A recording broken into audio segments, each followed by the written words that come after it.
Donc je m'appelle Marie-Laure, j'ai 33 ans, je suis maman de 2 enfants et je suis infirmière. On est aux environs de 7. Ça faisait un moment que je me tâtais un peu de le commencer par moi-même et puis je me suis dit, il y a un concours qui passe, essaye, même si 9 fois sur 10 c'est recta que c'est pas toi qui le gagneras, mais si tu le gagnes, c'était peut-être l'occasion d'y voir un signe du destin quand même. Et puis quand j'ai vu que c'était moi qui avais gagné, je me suis dit c'était un signe, voilà. Donc ça a été le petit coup de boost pour me mettre en route. Pas un nombre de kilos précis, plus d'être plus à l'aise dans mon corps et dans le quotidien. Assez facile parce que ça reprend des ingrédients qui sont des ingrédients du quotidien que j'utilisais déjà, où je ne dois pas passer 3 heures en cuisine, ça c'est très bien. Et c'est assez varié, on peut modifier un peu aussi à notre guise, donc c'est pas forcément la recette comme elle est décrite, on peut changer le féculent, ou s'en servir, juste s'en inspirer et finalement faire un peu à notre sauce avec autre chose que ce qui est vraiment dans la recette. Oui, un des outils qui m'aide pas mal, c'est le tableau des équivalences. Voilà, donc qui permet de savoir un peu au niveau quantité par quoi ça peut être modifié, même si je ne suis pas une adepte de la balance. Je suis plus avec le système de l'assiette demi-légumes, un quart féculent et un quart protéines. Mais voilà, ça permet quand même un peu d'avoir un visuel au niveau quantité. Et ça marche bien. Et ça marche bien. C'est cool parce qu'on ne doit pas tout peser. Oui, ça c'était un des critères pour moi.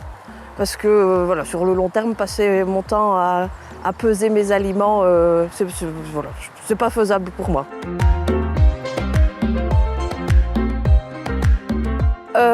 La perte de poids, forcément, et un changement de garde-robe du coup aussi, mais qui est encore en transition. Mais voilà, d'être plus à l'aise, d'être moins fatiguée, d'avoir un peu plus de pêche du coup et plus en forme.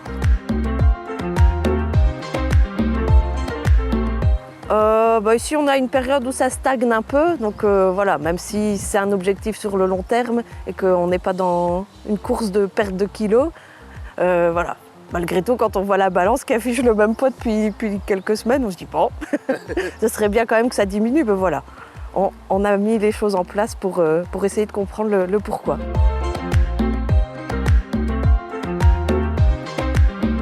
Le mode de vie n'a pas forcément changé. En plus, ce qui est bien, c'est que ce sont des recettes qui sont adaptées aux enfants. Après, j'avoue que moi, j'ai pas des enfants qui sont très difficiles au niveau alimentation. Ils ont le goût de la bonne bouffe comme nous.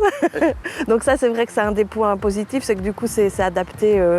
C'est une recette pour tout le monde. Je fais pas ma recette, moi, dans mon coin et autre chose pour eux trois. Et donc, non, ça n'a pas changé du tout. C'est surtout, moi, au niveau des quantités, parce que je me rendais compte que c'était pas tellement la mauvaise qualité de ce que je mangeais, mais c'était surtout les quantités. Je vais toujours manger au resto, je fais toujours des apéros.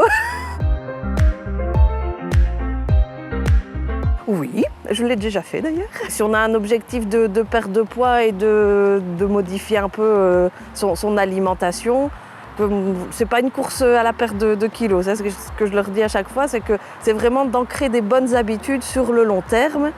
Et forcément, par la force des choses, on perd également du poids, mais que c'est pas quelque chose de trop contraignant. C'est pas un régime où on est dans la frustration et finalement, quand l'objectif est atteint, c'est reparti dans les excès. À la maison, les enfants ont un peu quand même tiqué sur certaines recettes qui, du coup, n'étaient pas l'éternel petit pois patate saucisse. Et du coup c'est vrai que les enfants ont quand même parfois un peu réagi en disant « Ah tiens, c'est nouveau, ça c'est bon, ça vient de où ?»